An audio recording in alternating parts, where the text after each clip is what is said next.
commercial wholesale unit of Deutsche Telekom, and I'm a senior project manager working on different projects. One is called Premium IPX, the other one is a Critical IoT Working Group, and the third one is Rich Communication Services. So very interesting discussions here, all within my normal daily work. So let me clear my screen. I hope everybody can see the presentation now. The two projects I'm focusing on are very much connected to each other. So the critical IoT, what we are discussing, and the premium IPX is very much connected. Okay, so what we see is that you know, the IPX platform, so the IPX is the roaming platform for all mobile data, for the signaling, for all of this stuff. And what we clearly see is that the quality of the IPX platform was sufficient enough for the time being. So there are standards on how the connections are done. There are standards on the SLAs. There are standards on the KPIs. Everything is working fine. But the challenge what we see is that the new roaming services like the VoLTE, the 5G, or especially critical IoT, they require much better guarantee, and they need an end-to-end quality of service, definitely. And we see also that the IPX customers we have plenty of customers, they are starting on insisting on the compliance with the GSM rules. So in the past, it was more or less the best effort platform, but now we have really to deliver KPIs as defined, and even we have very much to improve the quality of service. What is the solution? So we think we need some adaptation here on the processes. We have to have very good SLAs in place between all the suppliers, and we are really talking end to end. I will show later on what exactly it is. And we need an end-to-end measuring system to see really the parameters. And therefore, we in Deutsche Telekom, we said we need to introduce a premium IPX product or platform. So that's how it looks like. You see on the left side, you see, for example, it's Germany, in a mobile network in Germany, whatever it is, 2G, 3G, LTE, 5G, or whatever. And on the right side, you see, for example, this is America. So we have an MNO on the left, you have an MNO on the right side, or virtual mobile network operator, whatever. And in between, you have the IPX network and the IPX provider. So for example, in what we do in the moment is, let's say the IPX1 is Deutsche Telekom. We have the customer here, let's say, for example, T-Mobile Germany.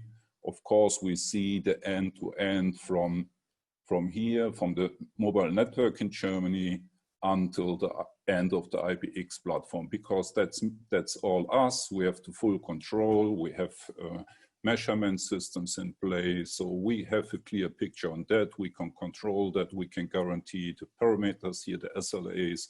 We can measure everything. That's absolutely fine. But in almost all cases, it's not only one IPX provider in the chain. You have also a second IPX provider. Not always, but in most cases, you have two IPX providers. So in a case where this other IPX provider has a customer, let's say in the USA, in America, so he has the full control on his IPX platform. Also, he has an SLA with this mobile network or virtual network operator. So he can measure the same what I told for Deutsche Telekom on his side. But we, as a Deutsche Telekom, we do not see really the end-to-end. So we have no insight on the other IPX providers network, and we have no insight on the other MNOs network, because for us, this is off-net. So the one IPX provider controls everything on the right, the other one controls everything on the left. And this is also a big challenge for us, because what we need in the future to guarantee really end-to-end quality of service, especially if we are talking about the new technologies which had which have much higher requirements on the quality, then we need an end-to-end monitoring and also an end-to-end operational management support. So if you have a failure somewhere here in the chain, then these two providers have to work very close together also with the MNO. So we really need an end-to-end quality of service here. It's a big challenge. It's also a big challenge in terms of standardization and SLAs. So there are a couple of standards introduced like IR34, which describes how the IPX platform should look like, which KPIs have to be met, which all the providers have introduced. But the relation between two IPX providers, that was never exactly defined. So last year, November, we introduced a new GSMA standard, which is called WA14, which describes how the two IPX providers should work together.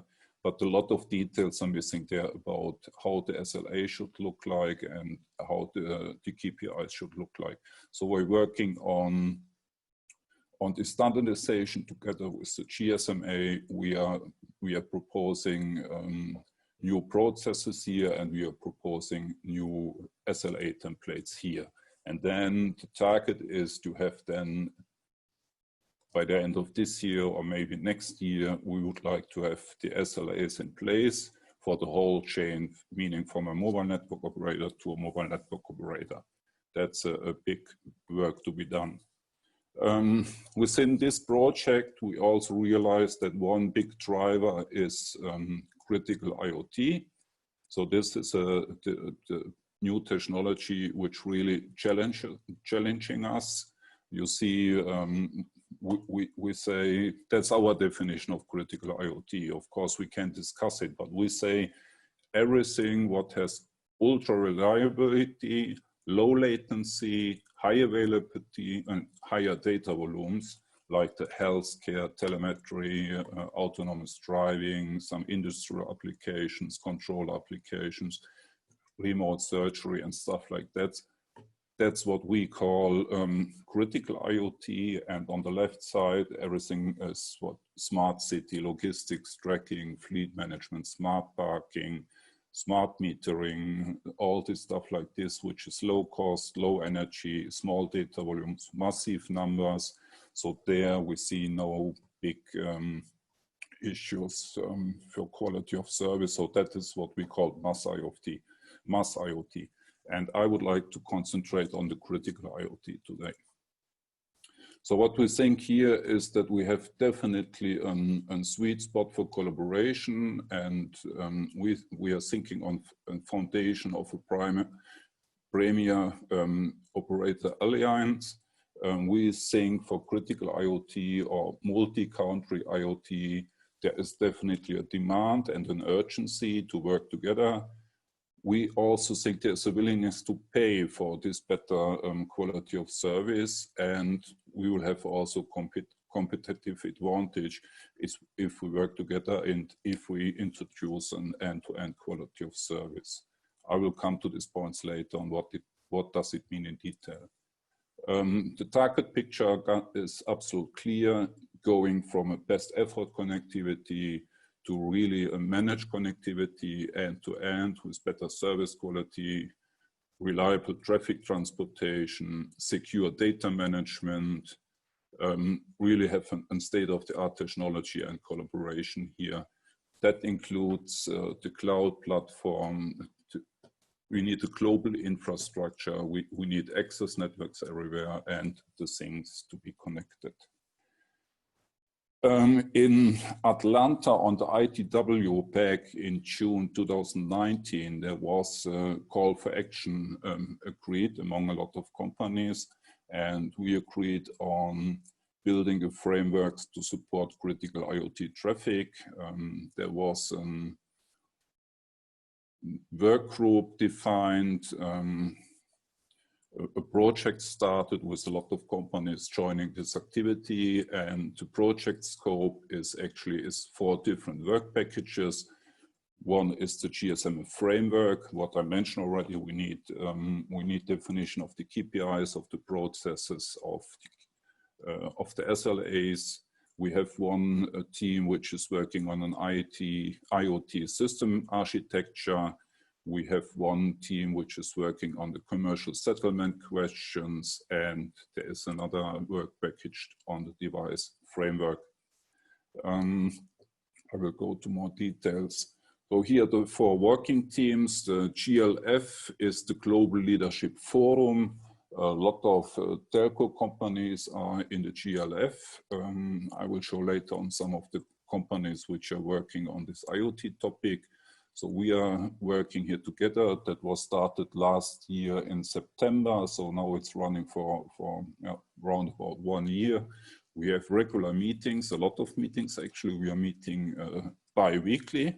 So because it's quite complex, it's a lot of work to be done. And we are working on different things here. So there is one standard which is called BA51. This actually is a very important standard which describes the roaming SLA guidelines between the different companies, between the MNOs and IPX providers, but also we will extend it with the SLR relation between IPX providers. Here we did very good progress. We have introduced a couple of change requests. They are all in the pipeline already. I think the standardization framework should be ready still this year. Then the second very big work package is about the IoT system architecture. We had plenty of discussions here on how to improve the KPIs, how to improve the quality, how to standardize that, what are the possible ways on improving the measurement systems and all stuff of like this. I will show later on some results of that. And the commercial settlement was postponed. We say first we have to fix the framework and we have to fix the system architecture.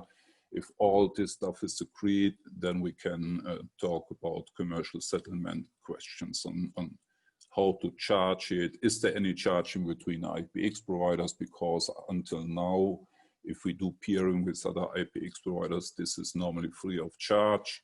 But we have to find models on how to monetize the better quality. And so there are plenty of open questions here.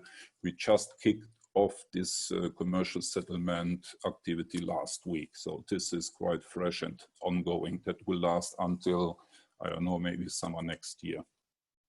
Here you see the companies which are actually working on this critical IoT project. You see maybe some of you are even from these companies: Telefonica, TI Sparkle, Vodafone, China Telekom, Verizon, Tata, Sprint, or now T-Mobile USA, PCCW Global, Orange, iBasic, A1, ATT Colt, Etisalat, and Capacity Media and Delta Partners. Actually, they are supporting the project work and running the overall GLF work. The lead on this topic is at Deutsche Telekom, so we are in the lead. We are pushing that. We are preparing all these discussions. The critical IoT project is led by myself. What we found out during long discussions is that we have 3 different options. So let's call it option space. So one option is enforce SLAs, strengthen KPIs. That means keep the IPX architecture as it is, but implement all kinds of end-to-end measures and SLAs, implement measurement systems, connect our measurement systems, report to each other. We had long discussions on that. We say the technical and commercial effort is quite low, and the KPI improvement would be also very low. So without touching the present platform, without changing how we route the traffic, without doing anything and only focusing on measurement of the KPIs, on reporting, on SLAs, that will improve a little, but it will not be the big breakthrough. So that's the option one. We say, it's nice to have discussed it, but there is not big potential. So we say that's not a good option. Then we have two other options. One is the direct interconnection.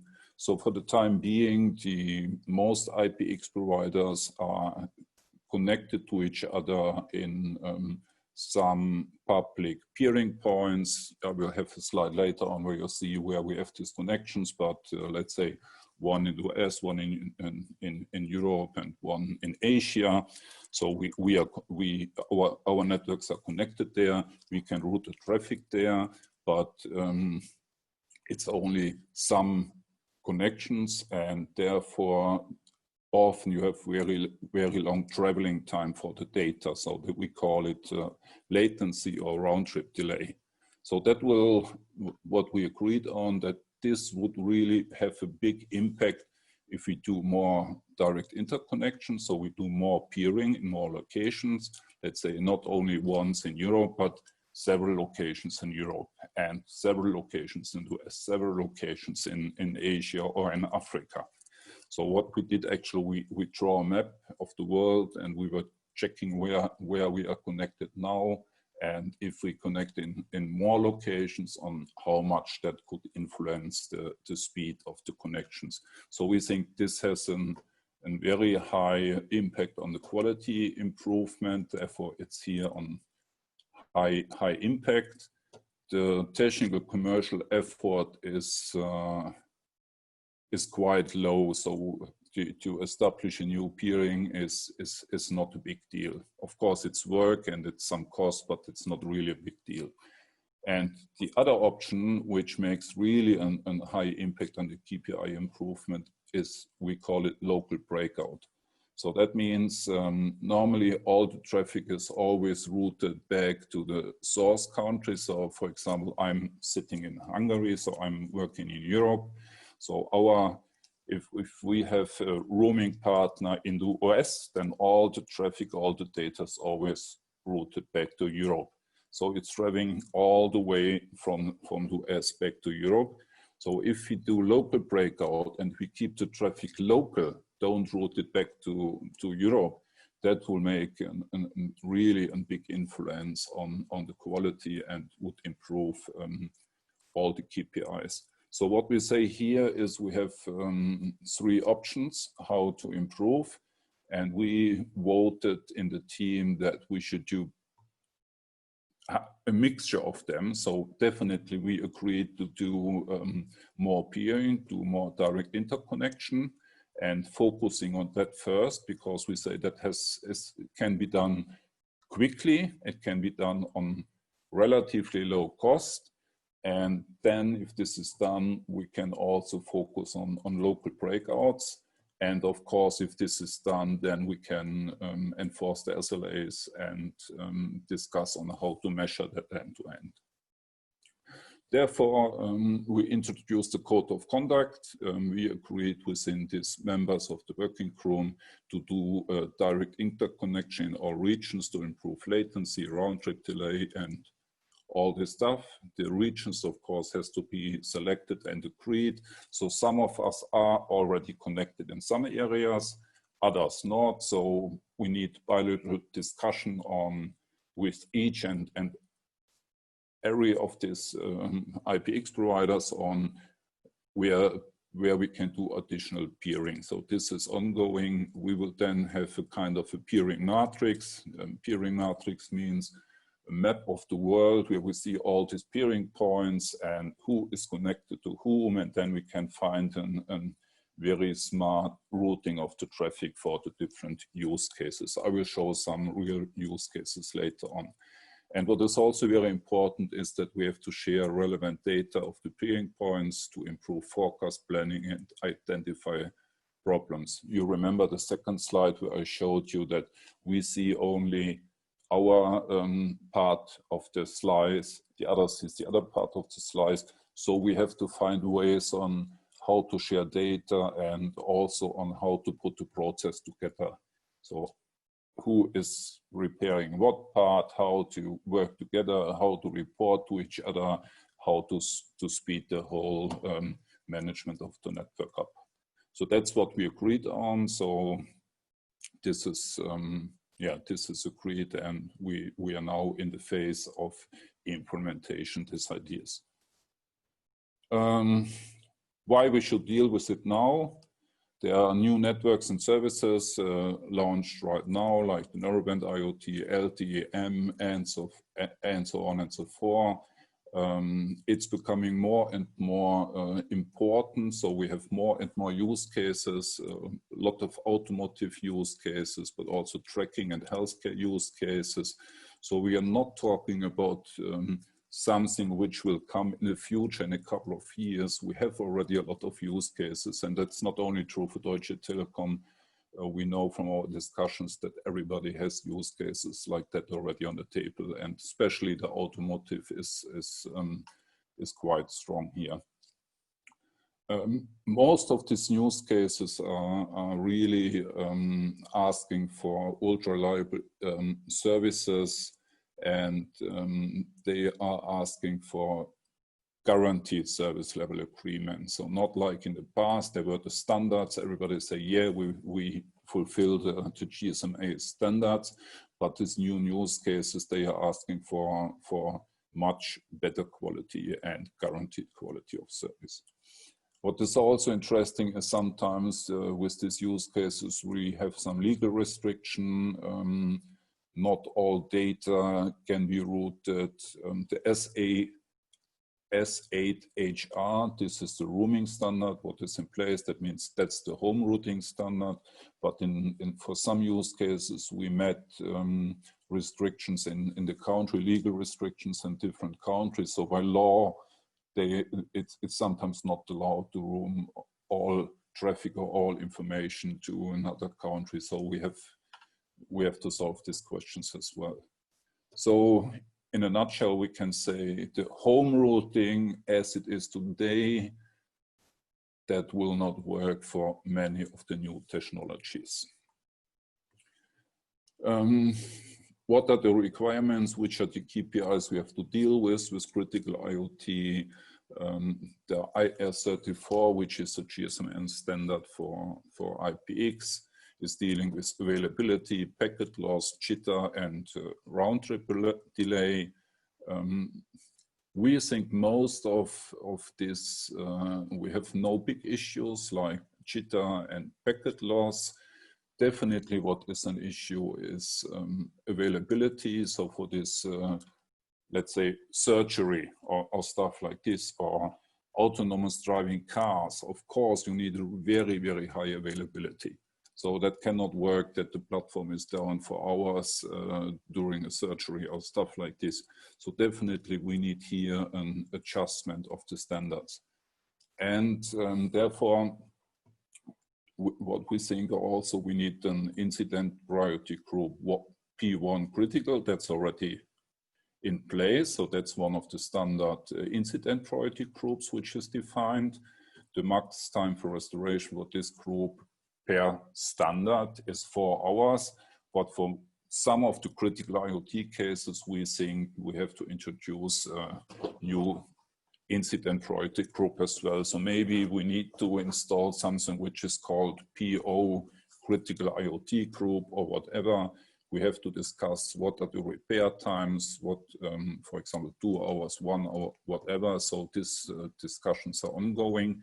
If we have agreed on these new requirements and standards, then we have to update the GSMA standards. I show you 1 or 2 examples, and then I show you the real use cases, and I think then it will be more easy to understand. So this table here is a table from the IR34, which shows the round-trip delay times, which are the standard what we have.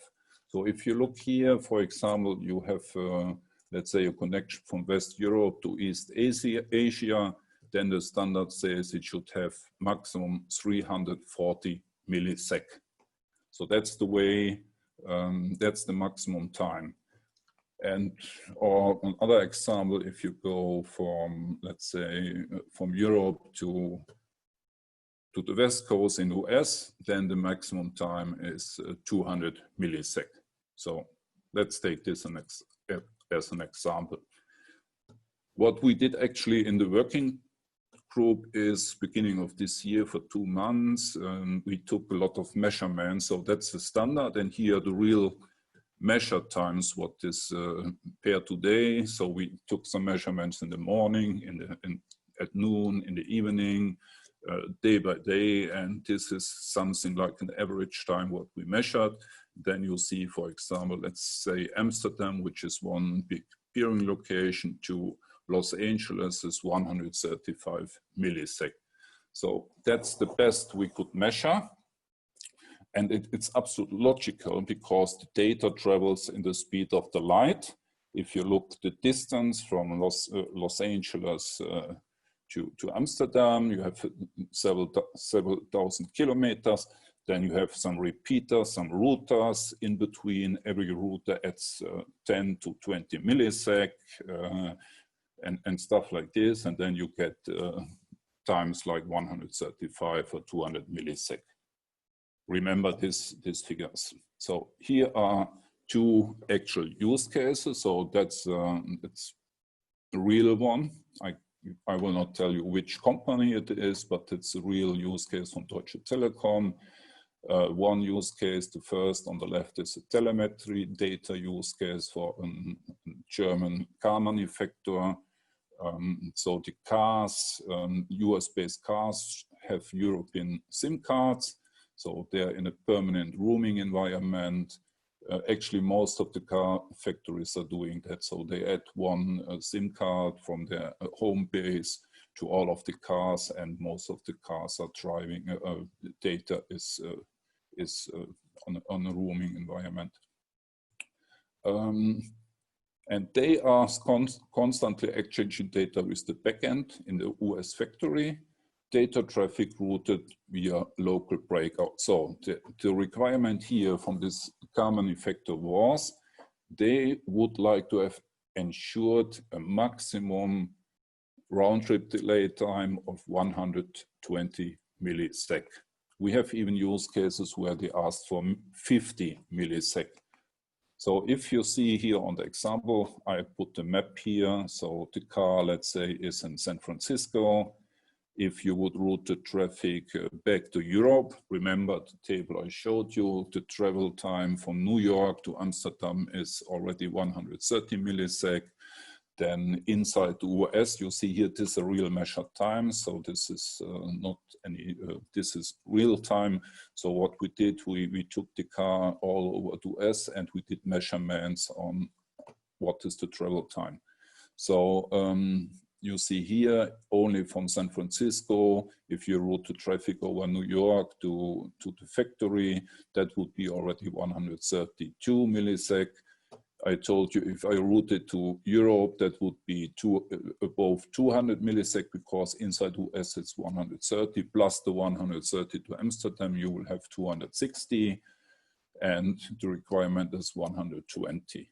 So, and therefore you see, if we have a local breakout point in Los Angeles as well, additional to New York, and we route the traffic on that route, then it will be 122, which is almost meeting that.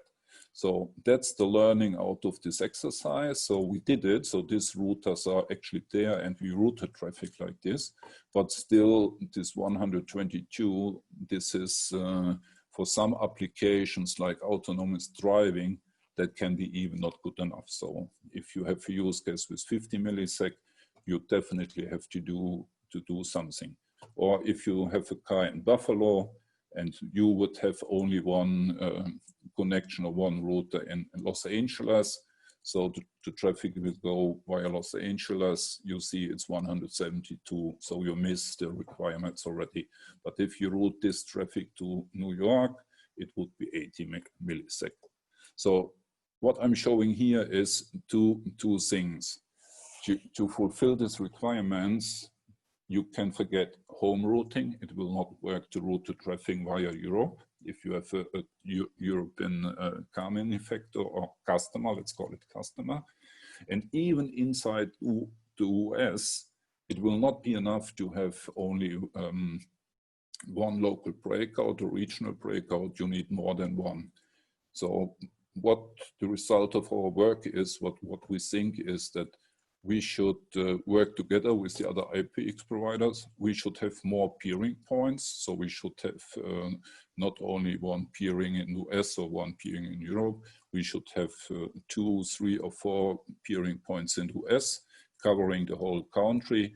And we need some local breakout points also spread somewhere over the country. That's what I called in my second or third slide, what I called is a kind of a peering matrix.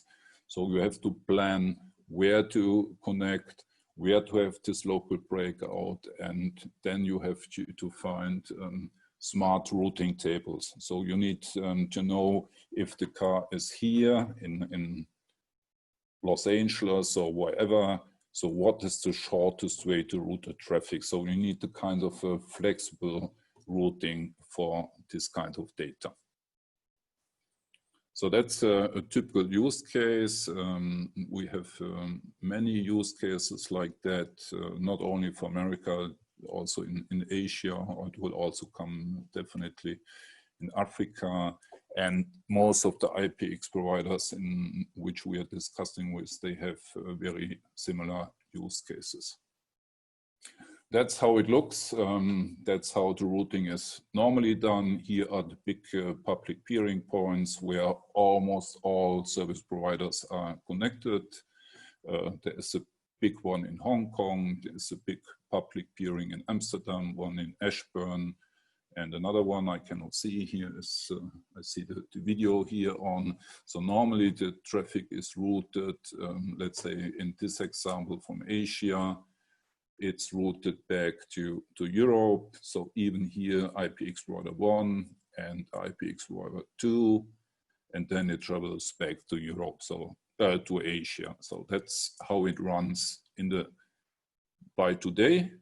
And if we do what we propose, what we think we should do, then we will have the traffic routed inside Asia. So it will not leave Asia, it stays in Asia, and that will improve everything.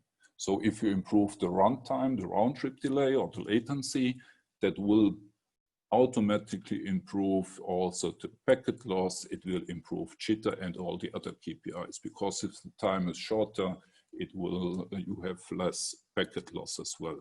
And if you have more peering points, so if you peer in a lot of locations with a lot of other IPX providers, you have more chances to route the traffic. So if you have a problem somewhere, a connection is lost here, you can just reroute the traffic through another connection. So that will improve very much the availability as well, because you have doubles or quadrupled the connection, so you have more chances to route the traffic. Therefore, there are a couple of, I have to skip 1 or 2 slides. Definitely what we need. We need 2 or 3 things. So first of all, we need to know on how we separate the traffic.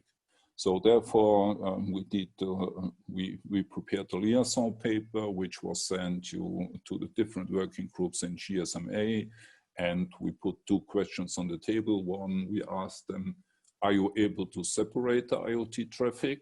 Yes or no? And the second question is, if you can separate the IoT traffic, on how to mark this traffic. So how we will know on which traffic is critical IoT traffic. So that's under discussion. We have, of course, a proposal on how to do that. We did the change request to the IR34, where we described, we call them regional BGP communities. That will just add to the data a code on the beginning. It's a 6-number code which shows the region where the traffic is. We need then a code for the critical IoT, and this code should show us what kind of traffic it is. So source base, we should know where the traffic is, so the region and source, and we need to ensure that this traffic is handled and separated in another class of service. So there must be a better class of service for that. So that is what we're working on. We will have then a very smart traffic steering together with the other IPX provider with multiple peering connections. That what I told you, to find always the shortest way how to route this traffic. That will help us also for capacity optimization. So I told you we have to share the data and we have to optimize the capacities and stuff like this. Why is that good? We have flexible routing. We will have a differentiation of the type of traffic, the regional traffic in a dynamic way, so that can be very dynamic. It will ease our troubleshooting because we know from this new numbering on which traffic we are looking for. Route can have multiple communities attached, so we can have different routes, all this stuff. The only con, what we see is it will make it a little bit more complex and time consuming and requires new product development. So we have to introduce, we have to rewrite our routing tables that need some engineering, but still on the end we think that is quite low brainer and it's not very expensive to introduce it. So if the standardization is agreed and done, and that should be quite easy to implement. We have two possibilities actually to reach that goal that I showed you this already. So we have, what we do in a moment, because the standardization is not ready, what we do in a moment for this use case I showed you in America.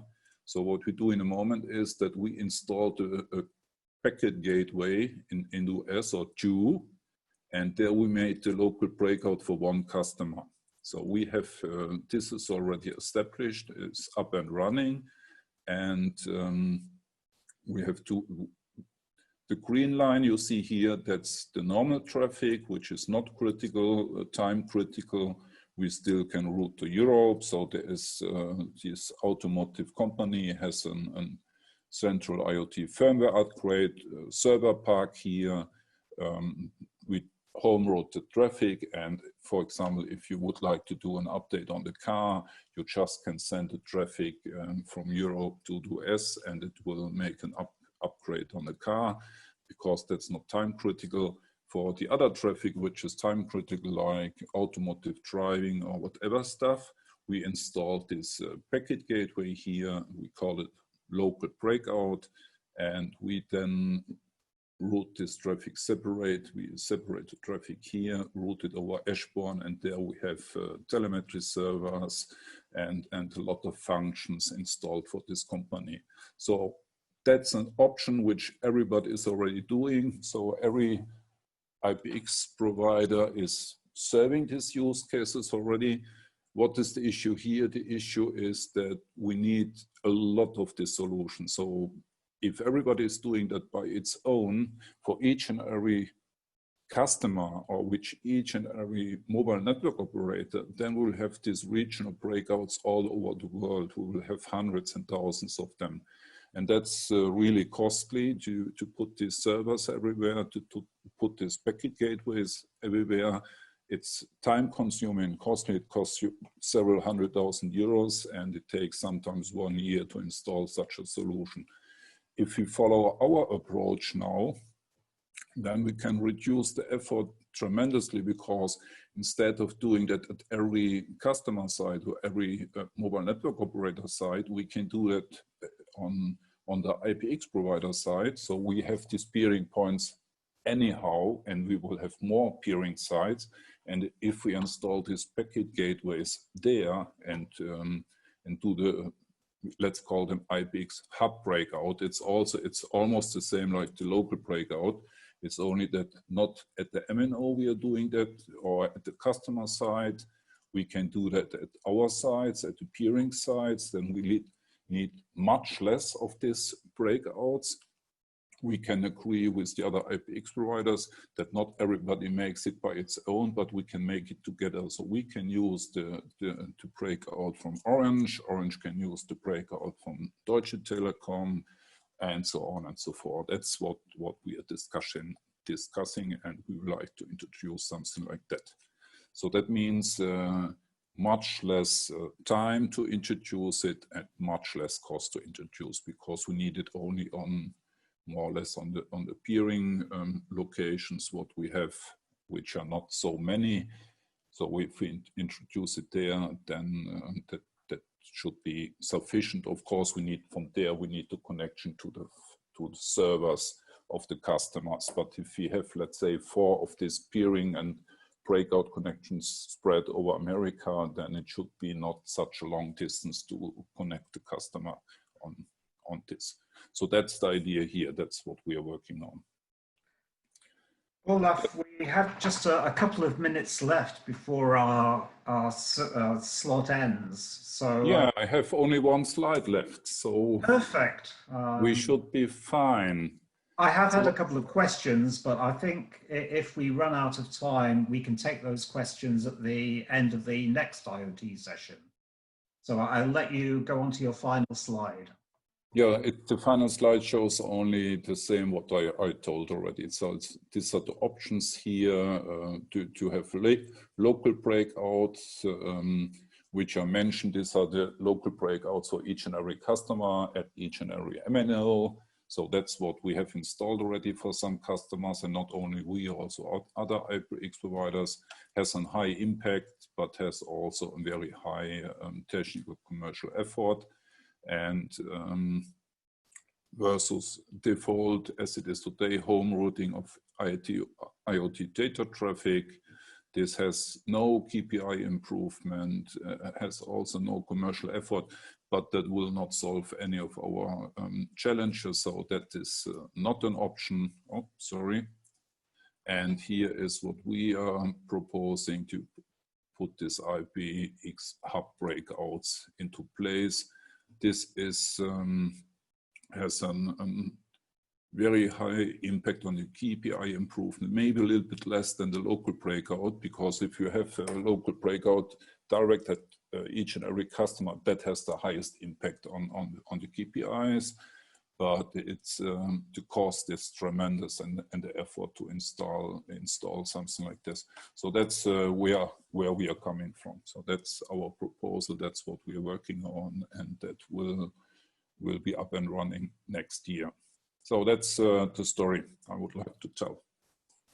Thank you, Olaf. That was a very thorough and informative presentation, and certainly one that's drawing a lot of attention currently, and particularly in regard to critical IoT and some of the applications that we're seeing now and seeing in the future. We are almost out of time. So I'll just ask you a couple of questions, and then if there are any more, we can pick those up in the next session. So how is the GLF different from the GRQ, the global roaming quality that was initiated by the GSMA in the past? And that question's from Edith van der Velde. So do you have a view on how it's different and how the new initiative has happened? I do not really know. I was never in contact with GRQ. The GLF is actually, it was introduced last year, so it's a little bit, it's quite new, and it's focusing on some focus topics. We have 5 or 6 working groups there. It's a critical IoT, it's blockchain technology. So we are pushing, we have a lot of blockchain initiatives there, especially for billing within roaming. There are blockchain initiatives. And so they're focusing only on some key topics where we see there is a need to drive it forward. And I don't know exactly what is the difference, because I do not know the GRQ too much. Okay, well, we'll leave it there. We're at 11 o'clock BSD. There is another question, but as I said, we'll pick up that in the next session. So I'd like to thank you very much, Olaf. I really enjoyed the presentation. I've certainly learned a lot and look forward to exploring more IoT issues in the next session, where we look at the evolution of IoT connectivity. So we'll see you all in a little while, and goodbye for now. Thank you. Thank you for listening to me.